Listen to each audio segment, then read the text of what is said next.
وقال النبي صلى الله عليه وسلم الصوم لي وأنا أجزى به. وقال النبي صلى الله عليه وسلم من صام رمضان إيمانا واحتسابا غفر له ما تقدم من ذنبه وما تأخر أو كما قال عليه النبي صلی اللہ علیہ وسلم. حضرات گرامی، اللہ تعالیٰ کا احسان شکر ہے کہ اللہ تعالیٰ نے ہم سب کو رمضان المبارک کے مہینے کی سب سے پہلے جمعہ پڑھنے کی توفیق عطا فرمائی.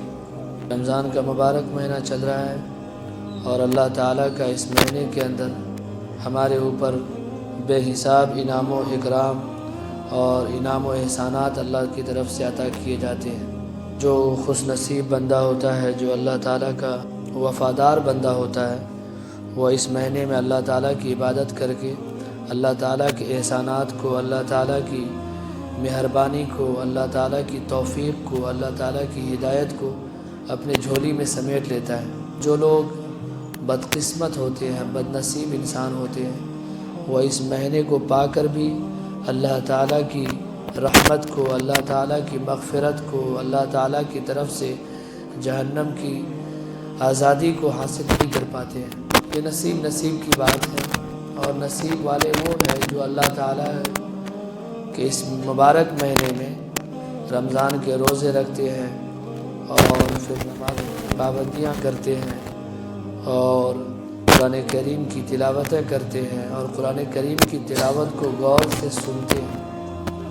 تو اللہ تعالیٰ ان لوگوں کی مغفرت کرتے ہیں، اللہ تعالیٰ ان لوگوں کی بخشش کرتے ہیں، اللہ تعالیٰ ان لوگوں کو جہنم سے آزادی بھی دے دیتے ہیں. لیکن شرط ہے کہ تھوڑا سا تو مشقت اٹھانا پڑے گا، تھوڑی سی مصیبتوں کو برداشت کرنا پڑے گا. کیا مصیبت؟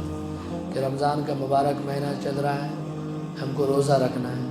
روزہ رکھنے میں پریشانیاں ہوتی ہیں، کشٹ ہوتا ہے، تھوڑا بھوک کا بھی احساس ہوتا ہے، پیاس بھی لگتی ہے. ساری چیزوں کو اللہ تعالیٰ کی خاطر چھوڑ دینا، یہ اللہ تعالیٰ سے اس امید کے ساتھ کہ میں ان چیزوں کو چھوڑ رہا ہوں تو اللہ تعالیٰ ہماری مغفرت فرما دے گا، اللہ تعالیٰ ہماری بخشش کر دے گا اور جہنم کی داغتی ہوئی آگ سے اور جہنم کے عذاب سے اب اللہ تعالیٰ ہمارا جو ہے چھٹکارا نصیب کر دے گا، تو اللہ تعالیٰ یقیناً اس کو معاف کر دے گا. لیکن پہلے کیا ہے؟ پہلے اللہ تعالیٰ کے لیے مجاہدہ کرنا ہوگا. اللہ تعالیٰ کی رحمت کو حاصل کرنے کے لیے تھوڑا مشقت کرنا پڑے گا، تھوڑا جہاد کرنا پڑے گا. جہاد کیا ہے؟ ہم لوگ بار بار بولتے ہیں نا کہ جہاد. تو لوگ سب سے بڑا جہاد کیا ہے؟ کہ انسان جو ہے اپنے نفس سے جہاد کرے، اپنے نفس کو اپنے کنٹرول میں رکھے. یہ سب سے بڑا جہاد ہے. صلی اللہ علیہ وسلم نے کیا کہا؟ کہا کہ سب سے بڑا جہاد ہے اپنے نفس سے لڑائی کرنا. کیونکہ نفس سے جو آپ لڑائی کر رہے ہیں نا، وہ آپ اکیلے میں لڑائی کرتے ہیں. جہاد میں 10 آدمی مل کے رہتا ہے تو وہاں پہ ایک جوش ہوتا ہے، ایک امنگ جاگ جاتی ہے، ایک جذبات نکلتے ہیں. جیسے ہم لوگ عید میں جب نکلتے ہیں بائک سے، کچھ لڑکا بول دیتا ہے نعرہ تکبیر، تو ہم لوگ پیچھے سے کہہ دیتے ہیں اللہ اکبر. جب عید میں نکلتے ہیں تو ہمیشہ ایسا ہوتا ہے. وہ کیوں ہوتا ہے؟ کہ ایک ساتھ میں 10 لڑکے ہیں تو 10 کا امنگ ہے، ایک جوش ہے، ایک ولولہ ہے. وہ ولولہ ایک انسان کو حاصل ہو جانا ایک ٹائم کے لیے یہ آسان ہے، لیکن نفس سے لڑائی کرنا انسان کے لیے یہ بہت بڑا مسئلہ ہے، یہ بہت بڑی کشٹ کی بات ہے. کیونکہ نفس سے جو انسان لڑتا ہے وہ اکیلے میں لڑتا ہے، وہ تنہائی میں لڑتا ہے. تنہائی میں انسان ہے، آپ اپنے گھر میں ہیں، فجر کے اذان سے پہلے جو سحریز کے بعد جو اذان ہوتی ہے اس سے پہلے آپ کو پتہ ہے کہ ہمیں اٹھنا ہے. لیکن اگر آپ نہیں اٹھ رہے تو میں نہیں دیکھ رہا ہوں، 10 آپ کو نہیں دیکھ رہے، آپ کو آپ خود دیکھ رہے ہیں اور آپ کا نفس خود دیکھ رہا ہے. نفس کہا کہ ارے کیا کرو گے روزہ رکھ کے، کیا باپ کا نام اونچا کر دو گے، پوری زندگی تو گناہ ہی کر رہے ہو، تو اس چھوڑو ہٹاؤ، روزہ سے کچھ نہیں ہوتا. اب آپ نے اپنے نفس سے کہنا ہے کہ نہیں، میں نے تو گناہ کیا ہے، میں جانتا ہوں میں گنہگار ہوں، میں جانتا ہوں کہ بدکار ہوں، میں جانتا ہوں کہ میں بہت بڑا پاپی ہوں. لیکن اللہ تو کہا ہے کہ تم میری عبادت کرتے ہوئے تم مجھ سے معافی مانگو، میں تمہاری بدکاری کو، میں تمہاری پاپ کو، میں تمہارے گناہوں کو معاف کر دوں گا، پورے پاپ کو دھل دوں گا۔ یہ تو اللہ خود کہہ رہا ہے، لا تقنطوا من رحمت اللہ ان اللہ یغفر الذنوب جمیعا۔ اللہ نے قرآن کریم کے اندر جو الفاظ استعمال کیا، جمیعا کا لفظ استعمال کیا۔ جمیعا کا مطلب کیا ہوتا ہے؟ تمام، بہت سارے گناہ کو ایک جگہ جمع کر دیجئے، اس کو کہتے ہیں جمیعا۔ نہیں سمجھے؟ دوسرے مطلب آپ جیسے ابھی مکئی کا کھیتی ہو رہا ہے تو بھٹا ایک پیڑ ایک جگہ لگا ہوا ہے، جب اس کو ہم کاٹیں گے، کاٹ کے جب تیاری کریں گے تو وہ بھٹا کا جو مکئی ہوگا وہ مکئی ایک جگہ جمع کریں گے نا۔ تو اسی طریقے سے ہمارا گناہ، کبھی آنکھ کا گناہ ہے، کبھی منہ کا گناہ ہے، کبھی دل کا گناہ ہے، کبھی کیا کیا گناہ ہے، کبھی حرام کھا کے گناہ کر رہے ہیں، تو یہ گناہ ہمارا بٹا ہوا ہے۔ اللہ کہہ رہا ہے کہ جب تم ہم سے معافی مانگو گے، میری عبادت کر کے مجھ سے معافی مانگو گے اور میرے سامنے ہاتھ پھیلاؤ گے تو میں تمہارے سارے گناہوں کو معاف کر دوں گا، سارے گناہ کو ایک جگہ جمع کروں گا اور سارے گناہ کو معاف کر دوں گا۔ یہ اللہ کہہ رہا ہے قرآن کریم کے اندر۔ سمجھ بات؟ تو نفس سے لڑائی کرنا سب سے بڑا جہاد ہے، کیونکہ آپ نفس سے اکیلے لڑتے ہیں۔ نے کہا کہ نہیں چھوڑو، ہٹاؤ، نماز نہیں پڑھنا ہے۔ آپ نے کہنا نہیں، ہمیں نماز پڑھنا ہے کیونکہ ہم اللہ کے بندے ہیں۔ اور آپ کو ایک بات چلتے چلتے یہ بات کہہ دوں کہ رمضان کے مبارک مہینے میں بہت سارے حضرات ایسے ہوتے ہیں کہ جو پورے سال نہیں آتے ہیں لیکن رمضان کے مبارک مہینے میں نماز پڑھنے آتے ہیں۔ لوگ اس کو طعنہ مارتے ہیں، ارے پورا سال تو آسیس نہیں، آج کی آسیس کیوں ہو گئی؟ ارے وہ آج آیا ہے، وہ اپنے مرضی سے نہیں آیا ہے، اللہ نے اس کو توفیق دیا تبھی تو وہ آیا ہے۔ لوگ کہتے ہیں ارے رمضان کے مبارک مہینے میں مسجد بھری ہے اور پورا سال تو ہم 4-5 ہی نماز پڑھتے ہیں۔ ارے تو 4-5 تم ٹھیکیداری لے لیو، مت پڑھو تم 4-5 بھی، لیکن اگر رمضان کے مہینے میں مسجد بھر گئی ہے تو بھرنے دو نا بھائی، اس میں تمہارا کیا جاتا ہے؟ کچھ لوگ ایسے ہوتے ہیں جب مسجد بھرتی ہے تو اس کو جو ہے دل سے نفرت ہوتی ہے۔ ایسے مسلمان بھی ہے یار، آپ کے یہاں بھی ہے، آپ کے یہاں بھی ہے۔ کچھ لوگوں کی زبان سے جب یہ باتیں سنتا ہوں نا، ارے رمضان ماس آسے دیکھو تو خوب آسے پڑے تو آسبے نا، دیکھو تو خوب آؤ بولے کوتھا بولے۔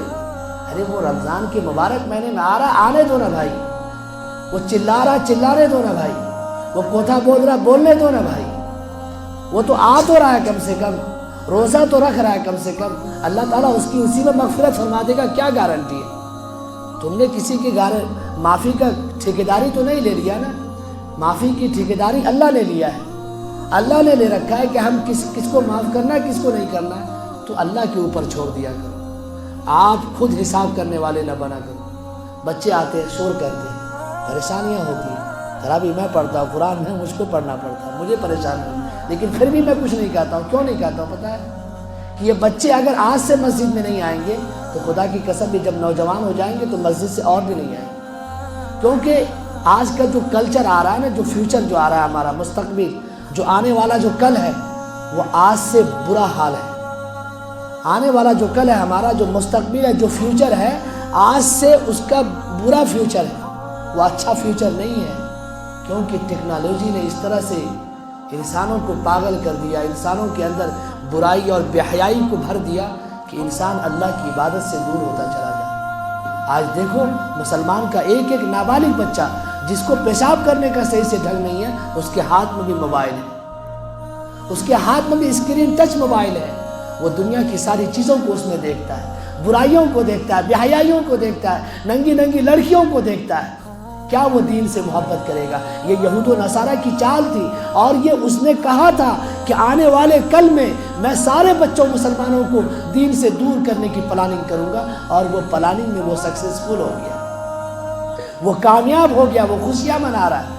اور آج ہمارے بچے نوجوان اگر مسجد میں رمضان کے مبارک مہینے میں آتے ہیں تو کچھ حضرات یہ باتیں کرتے ہیں کہ رمضان ماہ سے آج سے پورا سال تو نہ ہی دیکھا جائے نا۔ ارے نہیں دیکھا جاتا، ٹھیک ہے، وہ اس کا مالک وہ ہے، وہ اللہ ہے اس کا مالک، وہ خود اپنے آپ کا مالک ہے اور اس کا مالک اللہ ہے، وہ اللہ کو حساب دے گا، لیکن آپ اس طرح کے الفاظ استعمال نہ کریں۔ اور کوئی بھی انسان، آپ یہ بات ہمیشہ یاد رکھیں کہ کوئی بھی انسان مسجد میں جب اللہ کی عبادت کرنے کے لیے آتا ہے وہ اپنی مرضی سے نہیں آتا ہے، وہ اللہ کی ہدایت پر اور اللہ کی توفیق پر آتا ہے۔ اللہ نے اس کے دلوں کے اندر یہ بات کو ڈال دیا، نہیں تو بہت سارے حضرات ایسے ہیں کہ اس وقت بھی بہت سارے حضرات اپنے گھروں میں بیٹھے رہا کرتے ہیں۔ کیا آج جمعہ کا دن ہے؟ آپ کے علاقے میں بہت سارے لوگ نہیں ہیں جو گھروں میں بیٹھے ہوں گے؟ خدا کی قسم آپ جاؤ دیکھو، اکثر و بیشتر گھر میں کچھ نہ کچھ ایک آدمی آپ کو مل جائے گا جو جمعہ کے دن بھی مسجد نہیں آ رہا۔ تو آپ کو اس کا رونا چاہیے کہ مبارک مہینہ چل رہا ہے پھر بھی مسجد نہیں آ رہا ہے، اور آپ الٹا روتے ہیں کہ جو آ رہا اسی پر آپ انگلیاں کھڑی کرتے ہیں۔ آپ اس پر انگلیاں نہ کھڑی کیا کریں، آپ اس کے لیے دعائیں کریں کہ اللہ تعالیٰ پوری زندگی اللہ کی عبادت کرنے کی توفیق دے۔ میرے بھائیوں، جو لوگ ہٹے کٹے ہیں، جو لوگ جسم میں رکھتے ہیں طاقت ہے، وہ روزہ رکھو، نہیں تو خدا کی قسم بہت سارے حضرات ایسے ہیں جو ہاسپٹلوں کے اندر ایڈمٹ ہیں، بہت سارے حضرات ایسے ہیں جو روزہ رکھنے کی خواہش کرتے ہیں لیکن ڈاکٹر نے منع کر رکھا ہے، لیکن اس کو دوائیاں کھانی پڑ رہی ہیں، اس کے جسم کے اندر طاقت نہیں ہے، وہ ہاسپٹل میں ایڈمٹ ہے، وہ کوشش کر رہا ہے، بڑھ رہا ہے کہ کاش میں روزہ رکھتا، کاش میں ہاسپٹل میں نہ ہوتا، کاش میں بیمار نہ ہوتا تو میں روزہ رکھتا۔ وہ کاش کر کے روزہ نہیں رکھ پا رہا، اور ہماری حالت ایسی ہے کہ ہم اچھے ہو کر بھی روزہ نہیں رکھ پا رہے۔ بہت سارے حضرات ہیں جس کو میں اندر سے جانتا ہوں کہ وہ روزہ نہیں رکھتے، بہت سارے حضرات جس کو آپ جانتے ہیں کہ روزہ رکھتا ہے لیکن میں جانتا ہوں کہ وہ روزہ نہیں رکھتا، دھوکہ دے رہا ہے اندر سے۔ دھوکہ تو آپ لوگوں کو دے سکتے ہو، دھوکہ مجھے دے سکتے ہو، لیکن کیا اللہ کو بھی دھوکہ دے سکتے ہو؟ وَإِن تُبْدُوا مَا فِي تُخْفِي صُدُورُهُمْ، جو آپ کے دلوں کے اندر چھپی ہوئی باتوں کو بھی جانتا ہے، کیا اس کو بھی دھوکہ دے سکتے ہو؟ نہیں دے سکتے ہو۔ تو اللہ کو دھوکہ مت دو، انسان کو دھوکہ دے سکتے ہو آپ انسان کو دھوکہ دے لو گے، لیکن مرنے کے بعد بھی اس انسان کو دھوکہ نہیں دے پاؤ گے جس کو دنیا میں دے رہے تھے۔ اللہ تعالیٰ میدان حشر میں کھڑا کرے گا اور کہے گا کہ اے لوگوں، سین پڑا بھاٹا کھانا کے لوگوں، جس کو تم سمجھتے تھے کہ یہ روزہ رکھتا تھا، آج کھڑے ہو جاؤ، میں تمہیں بتا رہا ہوں کہ یہ روزہ نہیں رکھتا تھا۔ کیا کہو گے اس وقت؟ اس وقت بھی اللہ کو دھوکہ دے دو گے، اس وقت بھی مجھے دھوکہ دے دو گے؟ نہیں دے پاؤ گے۔ اس لیے میرے بھائیوں، اللہ تعالیٰ کا بہت بڑا احسان ہے، اللہ تعالیٰ یہ رمضان کا مبارک مہینہ اسی لیے نازل کیا ہے کہ اللہ تعالیٰ اپنے بندوں کی مغفرت فرمائے، اللہ تعالیٰ اپنے بندوں کی بخشش فرما دے، اللہ تعالیٰ اپنے بندوں کو جہنم کی داغتی ہوئی عذاب سے چھٹکارا حاصل کروا دے۔ اس لیے اللہ تعالیٰ نے پہلا عشرہ رمضان کو 3 بھاگ میں اللہ نے بانٹا ہے، تقسیم کیا ہے، عشرہ رحمت ہے، عشرہ مغفرت ہے اور جہنم سے خلاصی ہے۔ اللہ نے پہلا عشرہ رحمت کا رکھا ہے، اس لیے کہ اللہ تعالیٰ چاہتا ہے کہ اللہ کا بندہ اپنی اللہ کی رحمت کو اس طرح سے اپنے لیے نازل کروا لے، اس طرح سے مانگ لے کہ جب رحمت نازل ہوگی، جب رحمت اترے گی تو اللہ تعالیٰ آٹومیٹک ہماری مغفرت بھی فرما دے گا، اللہ تعالیٰ ہماری بخشش بھی فرما دے گا، اور جب بخشش ہو جائے گی، مغفرت ہو جائے گی، آٹومیٹک انسان جہنم سے آزاد بھی ہو جائے گا، کیونکہ جس کی مغفرت ہو جائے گی وہ جہنم میں جائے گا نہیں جائے گا۔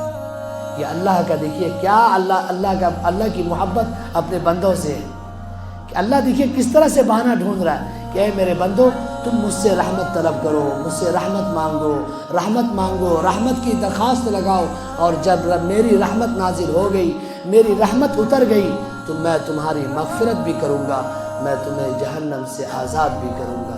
یہ اللہ کا وعدہ ہے، یہ اللہ کی محبت ہے اپنے بندوں سے۔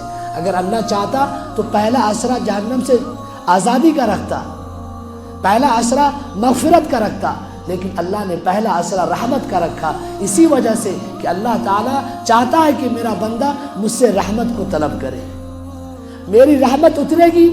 رحمت کا مطلب ہی یہی ہے کہ جب رحمت اترتی ہے تو اللہ تعالیٰ اپنے بندوں کو معاف کر دیتے ہیں۔ اس لیے دعاؤں میں کہا جاتا ہے نا کہ اے اللہ تو اپنی رحمت کی بارش فرما، اے اللہ تو رحمت نازل فرما، اے اللہ تو مجھ پر رحم فرما، یہ دعائیں کی جاتی ہیں، کیونکہ جب رحم کرے گا اللہ تو اللہ معاف بھی کرے گا، اللہ مغفرت بھی کرے گا، اللہ بخشش بھی کرے گا، اللہ تعالیٰ جہنم سے آزاد بھی کرے گا۔ اس لیے رحمت مانگو، اور جو روزہ نہیں رکھ رہے ہو، جو دھوکہ دے رہے ہو، اللہ کو حاضر ناظر رکھ کے نفس سے جہاد کرو، نفس سے پوچھو کہ یہ جو دھوکہ میں لوگوں کو دے رہا ہوں اس میں تو ہماری کمال کی بات ہو رہی ہے، لیکن کیا اللہ کو میں دھوکہ دے پاؤں گا؟ میدان حشر میں اللہ سے میں کہہ پاؤں گا اللہ یہ جو رمضان کا مبارک مہینہ مہمان کے طور پر جو نوازا ہے ہمیں، جو 30 دن کے ہیں گزر جائیں گے ہٹے کٹے جسم کے باوجود بھی ہم روزہ نہیں رکھ رہے، اللہ سے کیا جواب دوں گے؟ اللہ کا یہ بہت بڑی مہربانی ہمارے اوپر ہے کہ ہم جسم کے ساتھ ہیں، ہم اس سال زندے ہیں، اگلے سال ہم زندے رہیں گے یا نہ رہیں گے ہمیں پتہ نہیں ہے۔ اس لیے میرے بھائیوں، میرے باپ دادا کی عمر والوں، آپ سے آپ کا یہ بچہ، آپ سے آپ کا یہ بیٹا آپ سے درخواست کر رہا ہے، آپ سے آپ کا بھائی یہ درخواست کر رہا ہے، اگر یہ رمضان تمہیں ملا ہے تو اللہ کی عبادت کرو، اللہ کے لیے روزہ رکھ لو۔ روزہ کا مطلب ہے کہ اپنے آپ کو جلانے کا مطلب یہ ہے کہ آپ اپنے دلوں کے اندر جو نفرت ہے اس نفرت کو بھی جلا دو، گناہ کو بھی جلا دو، اپنے اندر جو کینہ کپٹ ہے اس کو بھی جلا دو، ساری چیزوں کو جلا کر ایک سچے پکے مسلمان بن جاؤ۔ اللہ تعالیٰ یہی چاہتا ہے۔